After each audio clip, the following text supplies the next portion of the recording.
नमस्कार, आपण पाहत आहात आपले सुवर्णनगरी न्यूज चॅनेल, प्रखर, तेजस्वी, सत्य बातमी।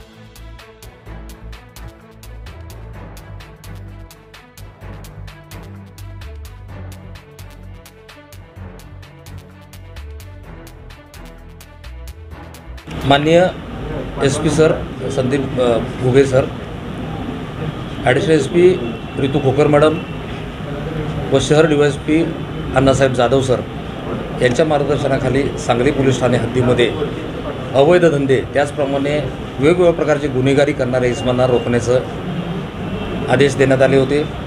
त्या दृष्टीने सांगली शहर पोलीस स्टेशनचे DB पथक अधिकारी हे काम करीत होते। काल दिनांक 7/6/24 रोजी दुपारी खबर मिळाली की एक इसम बनावट नोटा घेऊन त्या वितरित करण्यासाठी आकाशवाणी केंद्राजवळ येणार आहे। सदरची इन्फॉर्मेशन मिळताच पोलीस ठाण्याची कर्मचाऱ्यांची 2 पथकं तयार करण्यात आली। एक सागर गोडे API व PSI महादेव पवार यांच्या आधिपत्याखाली 2 पथकं तयार करून आकाशवाणी केंद्राजवळ रस्त्यावर सापळा रचण्यात आला। खबरीमध्ये मिळालेल्या माहितीच्या वर्णनाचा इसम त्या ठिकाणी आल्यानंतर सदर इसमाला हटकून त्याला जागीच ताब्यात घेण्यात आले। त्याची झडती घेतली असता त्याच्या ताब्यामध्ये 50 रुपये भारतीय चलनी बाजार मूल्य असलेल्या नोटांची 2 बंडलं मिळाली। एक बंडल 100 नोटांचं व एक 50 नोटांचं, असे एकूण 75 नोटा 3,750 रुपयांचे नोटा मिळून आल्या। सदर नोटांची तपासणी केली असता सदरच्या नोटा एकाच सिरीजच्या व बऱ्याचशा नोटा एकाच नंबरच्या असल्याचे दिसून आले। छपाई नोटा हुबेहूब 50 रुपयाच्या चलनी नोटांसारख्या होत्या, परंतु त्यांचा कागदाचा दर्जा हा सुमार होता। छपाई चांगल्या पद्धतीची होती, त्या खऱ्या नोटांसारख्या वाटत होत्या। एकाच नंबरच्या व एकाच सिरीजच्या असल्यामुळे त्या नोटा बनावट आहेत हे तात्काळ लक्षात आल्याने त्यांना जागीच ताब्यात घेण्यात आले। त्या इसमाचे नाव अहद मोहम्मद शेख, वय 44 वर्ष, राहणार मिरज असे समजून आले।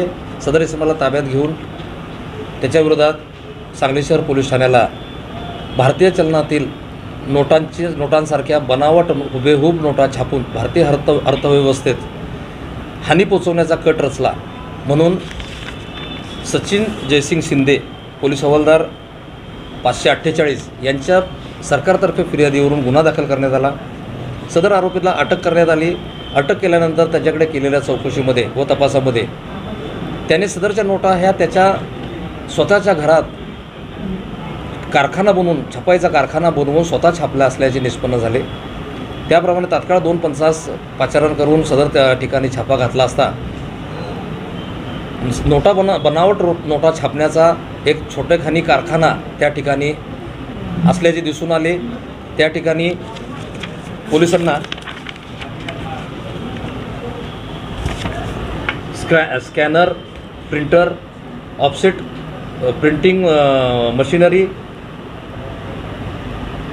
बॉन्ड पेपर, वेगवेगळ्या रंगाची शाई, लॅमिनेटर मशीन, कलर, कटिंग, लाकडी स्क्रीन प्रिंटिंग ट्रे, लाकडी पेपर अलाइनमेंट पेटी,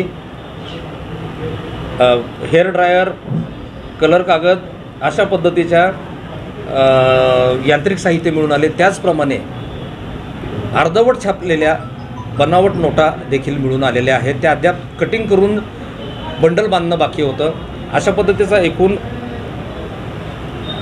2 लाखाचा माल त्या ठिकाणी मिळून आला। 1,90,000 एकूण मशिनरी व मिळून आले कागद व नोटांची बंडलं, असा एकूण बाजार मूल्याप्रमाणे 3,90,000 रुपयाची मालमत्ता त्या ठिकाणी हस्तगत करण्यात पोलिसांना यश आलेलं आहे। सदर प्रकरणी